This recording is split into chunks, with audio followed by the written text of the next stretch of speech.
Cooking या YouTube चॅनलमध्ये आपले स्वागत आहे। आज आपण पौष्टिक असे बीटरूटचे कटलेट बनवणार आहोत। चला तर मग आता आपण रेसिपीला सुरुवात करूया।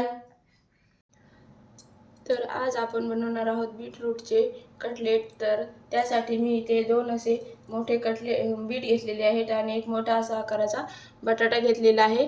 तर इथे आम्ही हे स्वच्छ धुवून घेतलेले आहे।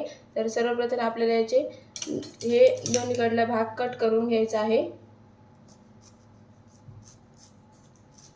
या पद्धतीने।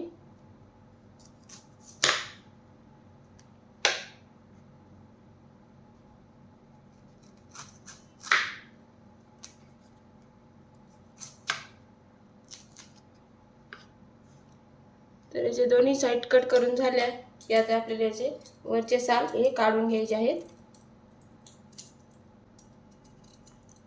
अशा पद्धतीने।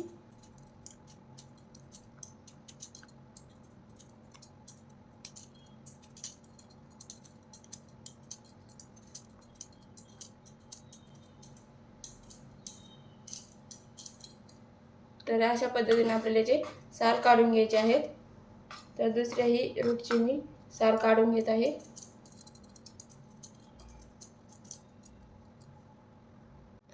तर इथे मी बटाटा आणि रूटचे साल काढून घेतलेले आहेत। तर आता आपल्याला याचे काप करून घ्यायचे आहेत। इथे अशा आपल्याला याच्या फोडी बनवून घ्यायच्या आहेत या पद्धतीने।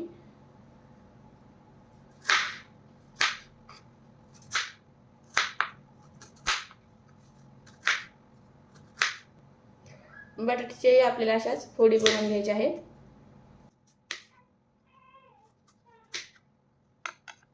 तर इथे अशा फोडी बनवून घेतल्या की आता आपल्याला कुकर घ्यायचा आहे आणि त्यामध्ये ह्या फोडी टाकून घ्यायच्या आहेत।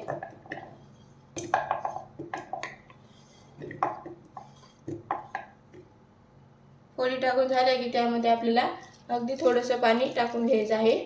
जास्त पाण्याचा वापर करायचा नाही। एक साधारण अर्धा ग्लास मी इथे पाणी टाकून घेतलेलं आहे। पाणी टाकून झालं की याला झाकण लावून घेऊया।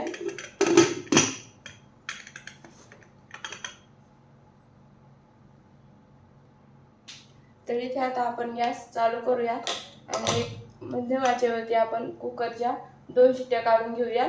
जास्त ओव्हर कुक करायचं नाही, अगदी थोडंसं ते शिजलं गेलं पाहिजे। त्यामुळे आपण इथे 2 शिट्ट्या काढून घेणार आहोत। तर इथे मी बटाटे आणि रूट असे बीट शिजवून घेतलेले आहेत। तर ते आता आपल्याला किसणीने छान असे किसून घ्यायचे आहेत, कारण की जास्त ते शिजलेले नाही त्यामुळे जास्त मॅश होणार नाही बरोबर। त्यामुळे असे किसणीने किसून घ्यायचे आहेत।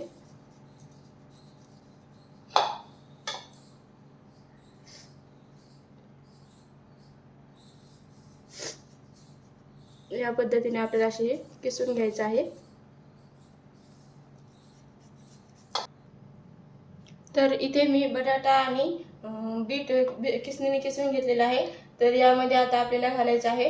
तर मी इथे एक अर्धी वाटी पोहे घेऊन त्याचा छान असा पीठ बनवून घेतलेला आहे, ते यामध्ये घालायचं आहे। त्याचबरोबर थोडंसं लाल तिखट घालायचं आहे, थोडंसं धना पावडर घालायची आहे। तर इथे मी हिरवी मिरची, लसूण आणि जिऱ्याचा ठेचा बनवून घेतलेला आहे, तो यामध्ये घालून घ्यायचा आहे।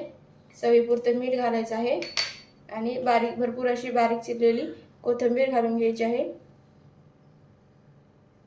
तर आता आपल्याला हे छान असं यामध्ये मिसळून घ्यायचं आहे।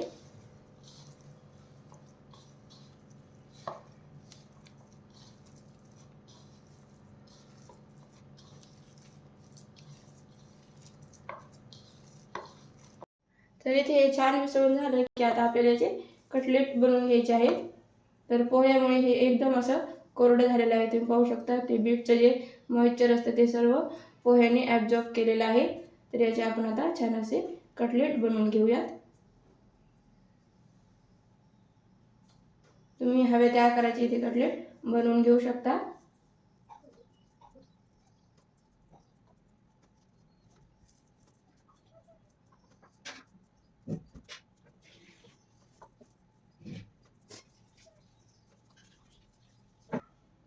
तर इथे मी सर्व कटलेट बनवून घेतलेले आहेत। तर आता आपल्याला इथे बारीक रवा घ्यायचा आहे। तर तोपर्यंत आपण गॅस चालू करून यावरती एक पॅन ठेवून घेऊया। तर तुम्ही ते पोळ्याचाही तवा घेऊ शकता. आणि आता आपल्याला हे कटलेट या रव्यामध्ये छान असे घोळवून घ्यायचे आहेत. अशा पद्धतीने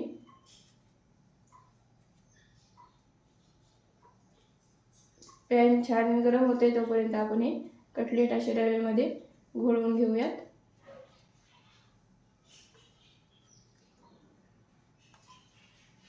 खायला हे कटलेट असे खूप छान लागतात आणि कुरकुरीत होतात. आतून म्हणजे असं मऊ खुसखुशीत होतात आणि वरतून कुरकुरीत होतात. मुलांनाही खूप छान आवडतील. बीट असे मुलं जास्त खात नाहीत आवडीने, तर असे कटलेट तुम्ही एकदा नक्की करून पहा. मुलं हे नक्की आवडीने खातील. तर इथे आपला पॅन गरम झालेला आहे. तर आपण आता पॅनमध्ये तेल टाकून घेऊयात. तर मी ते शॅलो फ्राय करत आहे. तुम्ही डीप फ्राय करू शकता, पण शॅलो फ्राय केल्यानंतर हे खूप छान हे कटलेट लागतात. तर इथे मी 2 पळी तेल पॅनमध्ये टाकून घेत आहे. तेल छान गरम होऊ द्यायचं आहे.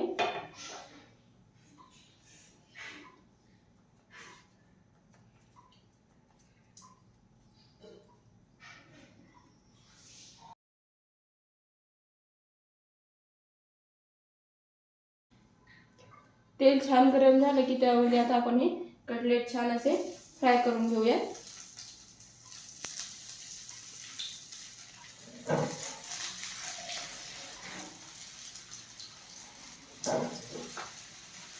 तर एक बाजूसाठी आपण साधारण 2 मिनिटे छान असे फ्राय करून घेऊयात.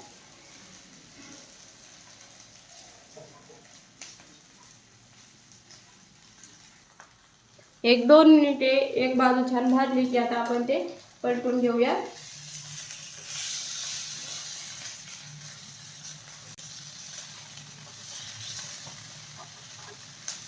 आणि दुसरी बाजू आपण 2 मिनिटे अशी छान फ्राय करून घेऊया. तर इथे आपले छान असे दोन्ही बाजूने कटलेट फ्राय झालेले आहेत. तर ते आता आपण काढून घेऊया. तर तुम्ही पाहू शकता छान असे इथे आपले कटलेट तयार झालेले आहेत. तर अशाच पद्धतीने आपण सर्व कटलेट फ्राय करून घेऊयात. तर अशा पद्धतीने आपण सर्व कटलेट फ्राय करून घ्यायचे आहेत.